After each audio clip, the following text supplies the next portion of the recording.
तो हमने पढ़ा कि हमारे संविधान में 6 मौलिक अधिकार हैं।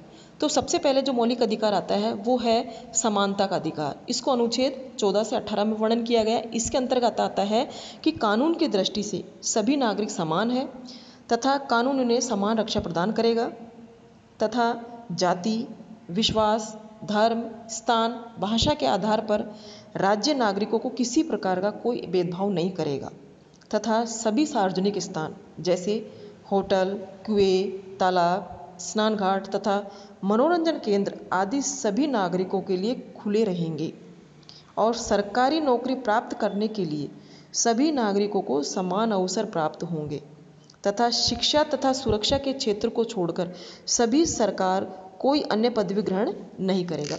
दूसरा आता है स्वतंत्रता का अधिकार। यह आता है अनुच्छेद 19 से 22 तक। इसके अंतर्गत आता है कि व्यक्ति को भाषण तथा अभिव्यक्ति की स्वतंत्रता, बिना शस्त्र के शांतिपूर्ण सभा करने की स्वतंत्रता, समूह तथा परिषद बनाने की स्वतंत्रता, भारत के किसी भी भाग में आने जाने की स्वतंत्रता, किसी भी व्यवसाय, व्यापार आदि में घुसने की स्वतंत्रता। तीसरा आता है शोषण के विरुद्ध स्वतंत्रता।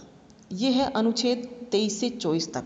इसमें आता है किसी भी नागरिक का शोषण नहीं किया जाएगा, अनैतिक उद्देश्य के लिए स्त्रियों का शोषण नहीं किया जाएगा, 14 वर्ष से कम आयु के बच्चों को फैक्ट्रियों तथा खतरनाक कार्यों को करने के लिए नहीं रखा जाएगा।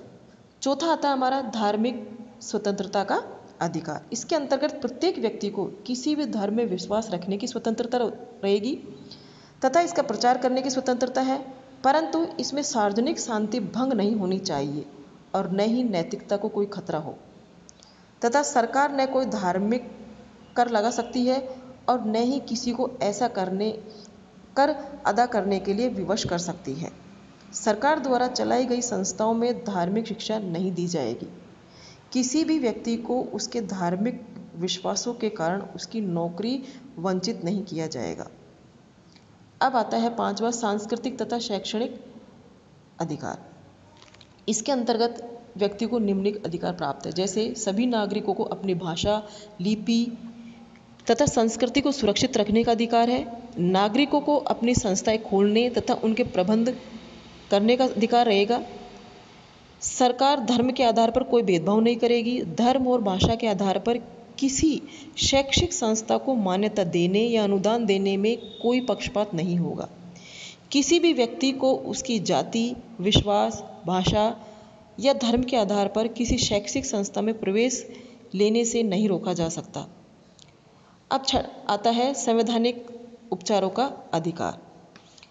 मूल अधिकारों की रक्षा के लिए अनुच्छेद 32 से 35 है। इसमें न्यायपालिका का दायित्व शामिल है और इसे संविधान की आत्मा कहा जाता है। इस अधिकार का यह अर्थ है कि नागरिक अपने अधिकारों को लागू करने के लिए सर्वोच्च न्यायालय, उच्च न्यायालयों की शरण भी ले सकते हैं।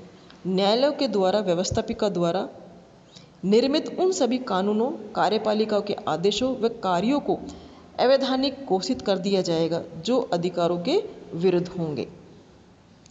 इन अनुच्छेद में जो चीज़ आती है वो ये है, पहला है बंदी प्रत्यक्षीकरण, दूसरा है परमादेश, तीसरा है प्रतिषेध।